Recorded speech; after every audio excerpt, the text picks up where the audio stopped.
সমবেত ভক্তমণ্ডলী, আজকে বনগাঁর মতুয়া মহাসম্মেলনে আমি উপবিষ্ট হয়ে প্রথমেই পূর্ণ ব্রহ্ম ঠাকুর, হরিচাঁদ ঠাকুর, ঠাকুর গুরুচাঁদ ঠাকুর এবং সমগ্র ঠাকুরের এই ঐতিহ্যবাহী ঠাকুরনগর ধাম এবং ওড়াকান্দি সহ ঠাকুর পরিবারের সকলকে আমি দণ্ডবত প্রণাম নিবেদন করি। এবং এখানে আপনারা সবাই সমবেত হয়েছেন, আপনারা সবাই এখানে ভক্তমণ্ডলী সমবেত হয়েছেন ঐতিহাসিক মতুয়া মহাসম্মেলনে।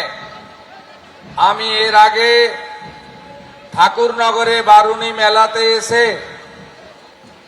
আমি মন্দিরে প্রভুকে দর্শন করে মাল্যদান করে তার চরণ ছুঁয়ে আশীর্বাদ গ্রহণ করে ঠাকুর পরিবারে উপবিষ্ট হয়ে মঞ্জুল কৃষ্ণ ঠাকুর মহোদয়, সুব্রত ঠাকুর মহোদয়, শান্তনু ঠাকুর মহোদয় তাদের কাছ থেকে শুভেচ্ছা এবং আশীর্বাদ গ্রহণ করেছিলাম। আজকে এখানে মাননীয় বিধায়ক এবং আপনাদের অতি প্রিয় মানুষ অশোক কীর্তনিয়া মহোদয়ের আমন্ত্রণে আপনাদের সঙ্গে সাক্ষাৎ এবং মিলিত হতে পেরে 2026 সালের জানুয়ারি মাসের 7 তারিখে এটা আমার একটি পরম প্রাপ্তি বলে মনে হয়েছে। তাই আমার এখানে যত মতুয়ার সমাজের কর্ণধাররা আছেন, গোসাই দলপতি নেতৃত্ব, সমাজপতি, প্রত্যেককে আমি আমার অন্তর থেকে সাষ্টাঙ্গে দণ্ডবত প্রণাম নিবেদন করি।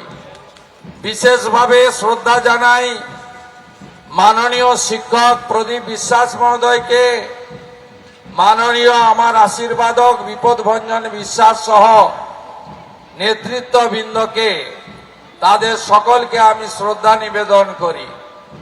আসুন আমার সঙ্গে গলা মিলিয়ে ঠাকুরের উদ্দেশ্যে বলুন, জয় হরি বল, জয় হরি বল।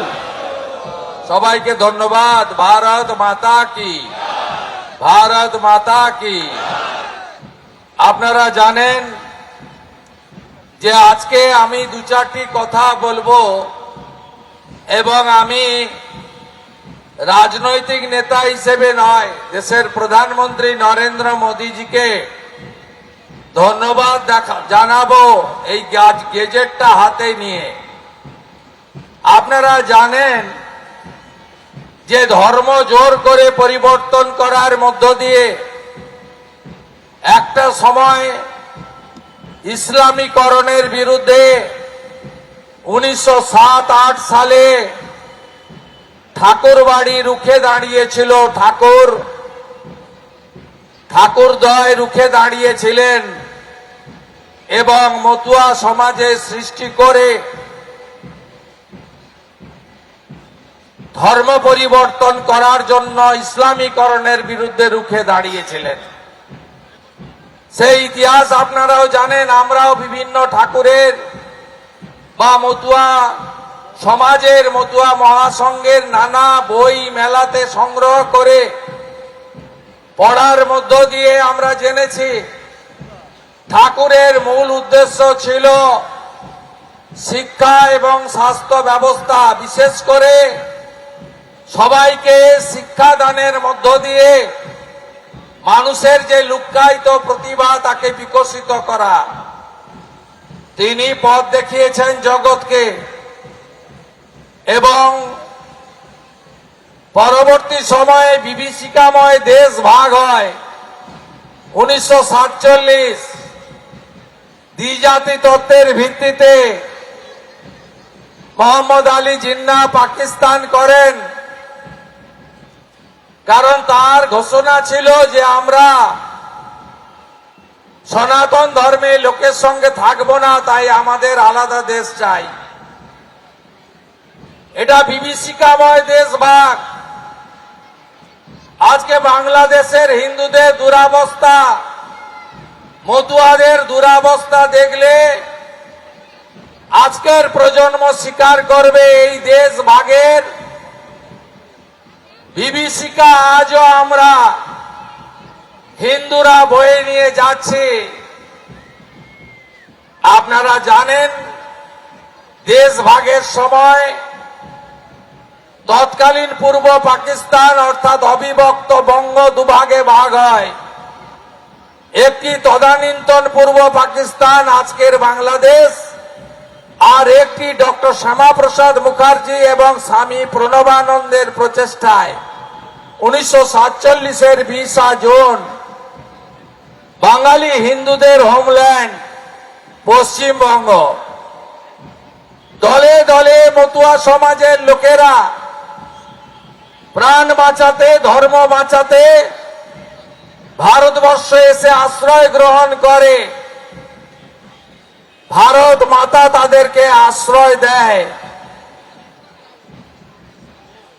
পূজ্যপাত পি.আর. ঠাকুরের নেতৃত্বে নাগরিকত্বের আন্দোলন শুরু হয়। স্বাধীনতার পর থেকে অনেক জল গড়িয়েছে।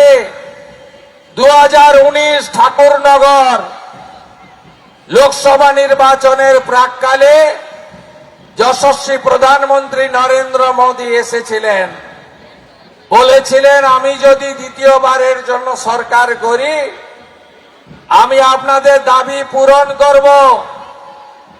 আপনাদের 71-এর আগের দলিল নিয়ে গিয়ে ভিসা পাসপোর্ট করতে যেতে হবে না, আপনারা সহ নাগরিকের মর্যাদা পাবেন।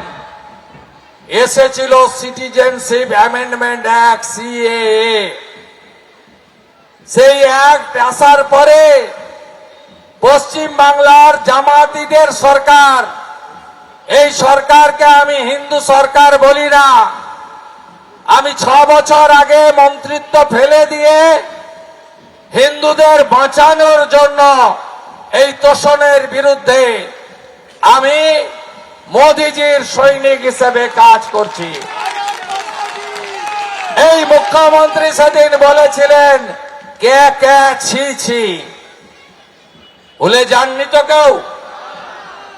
বলেছিল কিসের সিএ?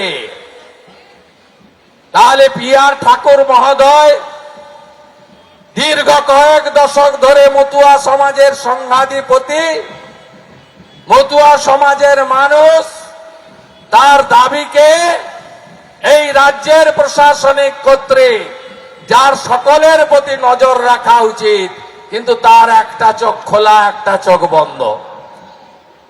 তিনি সিএর বিরোধিতা করলেন।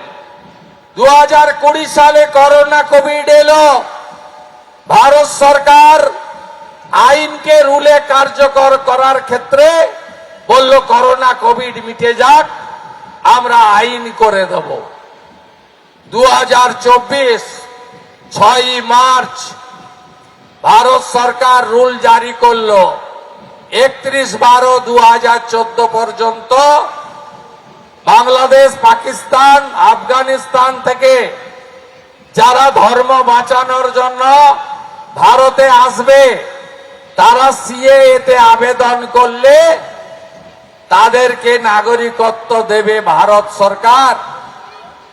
কারা পাবেন? হিন্দু, শিখ, খ্রিস্টান, জৈন, পার্সি, বুদ্ধিস্টরা পাবেন। এই রুল চালু হওয়ার পরে এই রাজ্যের সরকার, সরকারি দল তারা সমাজকে ভুল বুঝালো, বলল আবেদন করলে তোমাদের ভাতা বন্ধ হবে, চাকরি বন্ধ হবে, তোমরা বিদেশি নাগরিক হিসেবে ডিক্লারেশন দিয়ে দেবে। বলেনি? শুধু দলের লোকেরা নয়, বিডিও, পুলিশও বলেছে যে আপনাদের সব কেড়ে নেবে, কেন আপনারা সিএতে অ্যাপ্লাই করবেন, বলেছিল। তাই অনেকে আবেদন করতে গিয়েও পিছিয়ে এসেছে। তারপরে এসআইআরে বা তারও আগে যখন পাহেলগামে বস্ত্র সরিয়ে হাতের তাগা দেখে কলমা পড়তে না পারার কারণে হিন্দুদের খুন করা হয়েছিল, সেই বিটান অধিকারীর স্ত্রী বাংলাদেশ থেকে চলে আসা হিন্দু বোন আবেদন করেন, 1 মাসের মধ্যে ভারত সরকার তাকে সিএএ সার্টিফিকেট দেয়।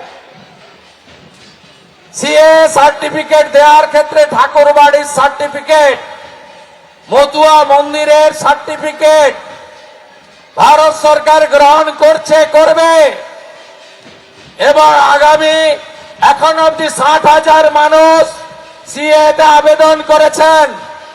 কার ভাতা বন্ধ হয়েছে, কার চাকরি চলে গেছে, কার স্কুলের অ্যাডমিশন চলে গেছে, একটা নাম বলুন।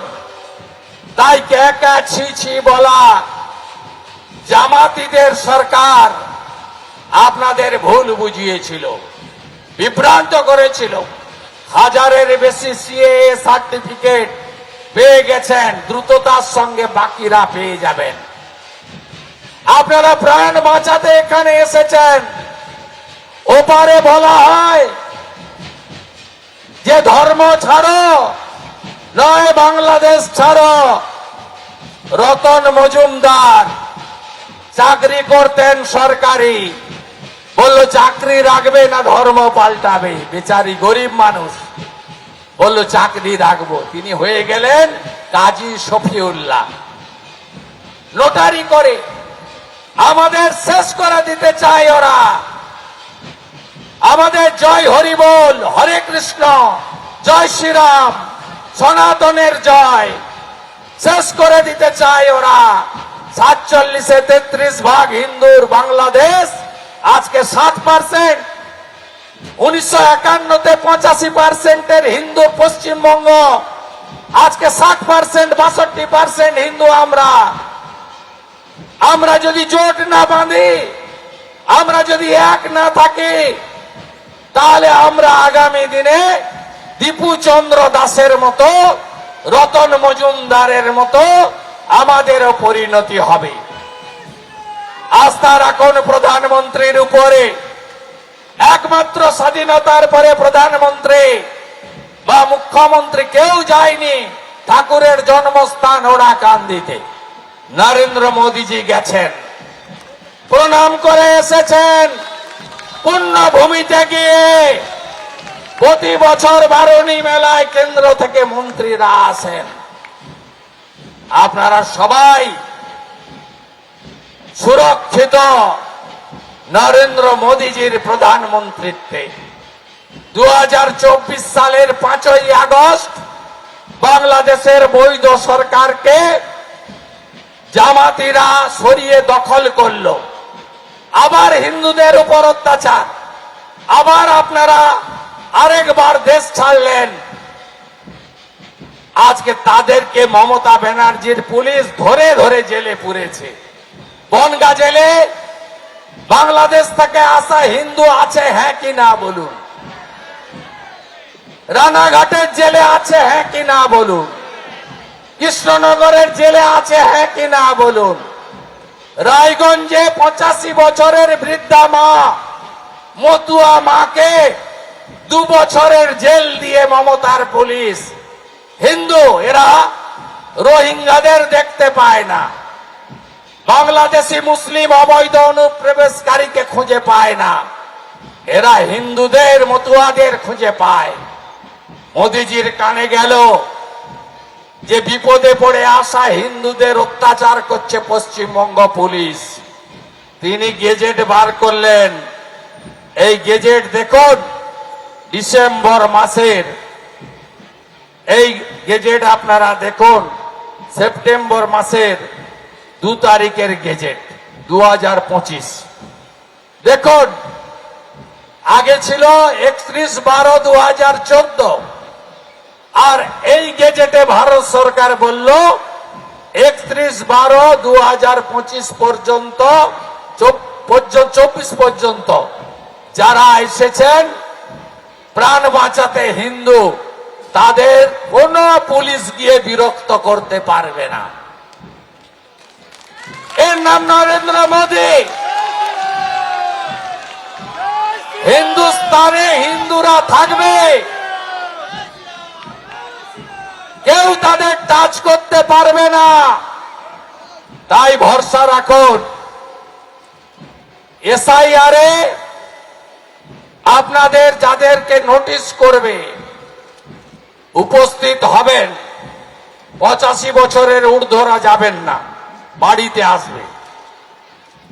এসআইআর এ যারা প্রতিবন্ধী, অক্ষম, অসুস্থ, তাদের বাড়িতে এসে হিয়ারিং হবে। আমি একটা কাজের কথা বলে শেষ করব।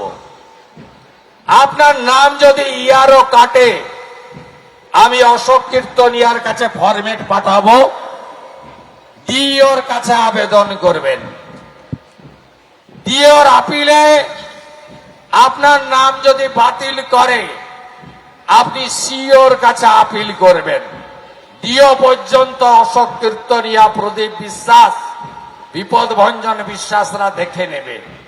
ডিও যদি আবেদন বাতিল করে, সিও অফিসে যে আবেদন করবেন তার আপিলের বিষয়ে দায়িত্ব বিরোধী দলনেতা শুভেন্দু অধিকারী। मोदी है तो मुमकिन है। হিন্দুর কেশাগ্র স্পর্শ করতে কেউ পারবে না। মতুয়া সমাজ ঐক্যবদ্ধ থাকবেন। যারা মা কালীকে পুলিশের প্রিজন ভ্যানে তোলে, যারা সরস্বতী মূর্তি ভাঙে, যারা জোর করে পুলিশ জুতো পরে এলসিসিয়ান কুকুর নিয়ে ঠাকুর বাড়িতে মন্দিরে ঢোকার চেষ্টা করে, তারা মতুয়া রীতিনীতি, সনাতন রীতিনীতি জানে না। তাই যতই করো হামলা শান্তনু ঠাকুরের বাড়িতে, যতই করো রাজনীতি, মতুয়া সমাজ যদি ঐক্যবদ্ধ থাকে, এই ধ্বজ উপরে উড়বে জয় হরি বল মন্ত্রে। চারিদিকে এমন সরকার আনুন আগামী দিনে যারা মতুয়া স্বার্থে কাজ করবে, পরম পূর্ণ ব্রহ্ম ঠাকুরের দেখানো পথে সবাইকে শিক্ষিত করবে। শিক্ষিত হওয়ার পরে চাকরি করবে। বারুণী মেলাকে রাজ্যের জাতীয় মেলা ঘোষণা করবে, এমন সরকার আনুন। ইমাম মুয়াজ্জেম ভাতা নয়, গোসাই দলপতিরা যাতে ভাতা পায়, এমন সরকার আনবেন। আমার মতুয়া সমাজ জয় হরি বল, জয় হরি বল, জয় হরি বল, জয় হরি বল। অনেক বেলা হয়ে গেছে, অনেক দূর থেকে আসছি। আজকে 7ই জানুয়ারি নন্দীগ্রামে 3 জনকে খুন করেছিল, নেতাই গ্রামে 9 জনকে খুন করেছিল। আমাকে সকালে মালা দিয়ে আসতে হয়। আমি দেরি করেছি, ত্রুটি স্বীকার করি। ভালো থাকবেন, খুব ভালো থাকবেন, খুব ভালো থাকবেন। সেবার সুযোগ দেবেন। আবার হরিবল বলে সকলকে নমস্কার জানিয়ে, প্রণাম জানিয়ে আমার কথা শেষ করি। এবিপি আনন্দ এগিয়ে থাকে, এগিয়ে রাখে।